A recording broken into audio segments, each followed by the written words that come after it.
But when I think about the areas that people struggle with, that I watch them struggle with visibly, and that we struggle with, right? Yeah. It's getting good at sales. It's Yeah. getting good at marketing. It's getting good at operations. It's getting good at Yeah. culture. Yeah. Right? Maybe it's tech.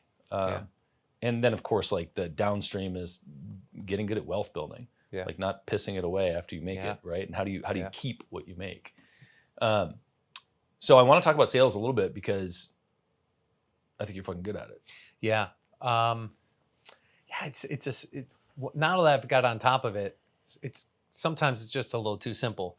A lot of times people explain what the problems are, and I'm still confused. Like, what's the real problem? And sometimes they just have $100,000 thing, and they just don't understand why people aren't willing to spend $100,000. And I'm like, that's pretty simple. They don't know you, and they don't understand you. If they knew what you knew, they'd make that decision. They're like, yes. I go, well, then you haven't given them enough space and time, so you lack a sales process to get them from A to Z.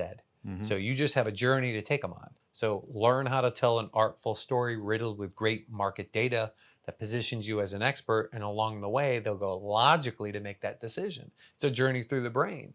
Because as soon as you introduce anything, it's freeze, fight, flight, faint, reptilian part. You go into mammalian, that's where you're out of time and space. That's all emotion. That's where all the NLP people, spend a lot of their time.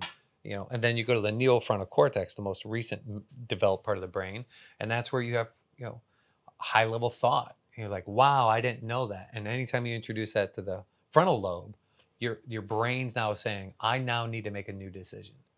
And if you're elegant enough to tell a story that'll set a buying criteria in your favor, they have to buy from you and no one else.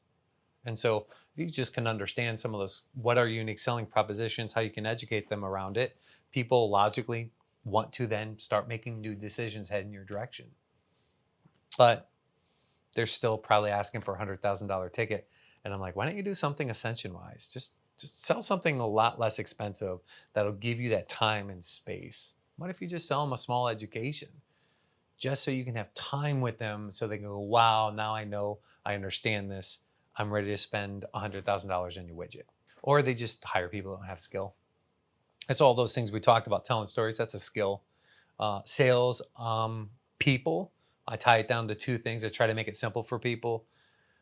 2 C's, that's it. The book speaks of other things, and I just want to update what my late partner Chet Holmes meant.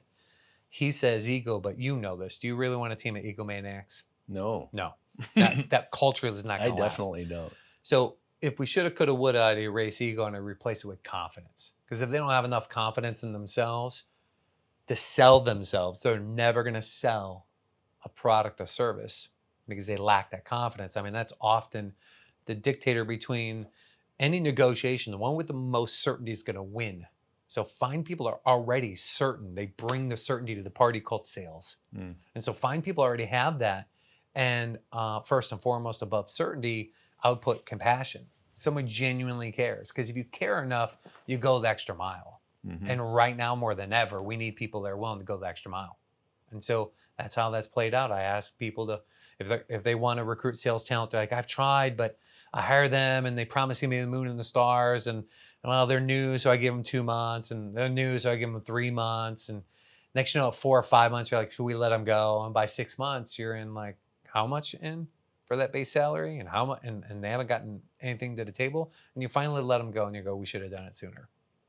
I train them how to do it in 10 minutes. Test them on the 2 C's. If they don't have the 2 C's. What are the 2 C's?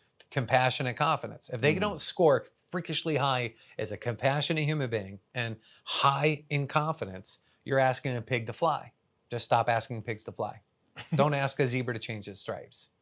You put that in your recruiting methodology. That you said you want to know all 12. People don't want to know all 12. You want to know the fast growth strategies. That's what people want, the sexy stuff. Recruiting sales stars, double size your company fast. Yeah. Learning how to better market, using maybe education-based marketing instead of buying criteria in your favor, double size your company in 12 months. Targeting fewer, better buyers, those Dream 100, those ideal clients, fast growth strategy. Those are the sexy things that get people to come. And then I give them what they want, and then I have them stick around, and we do really well because we give them what they need.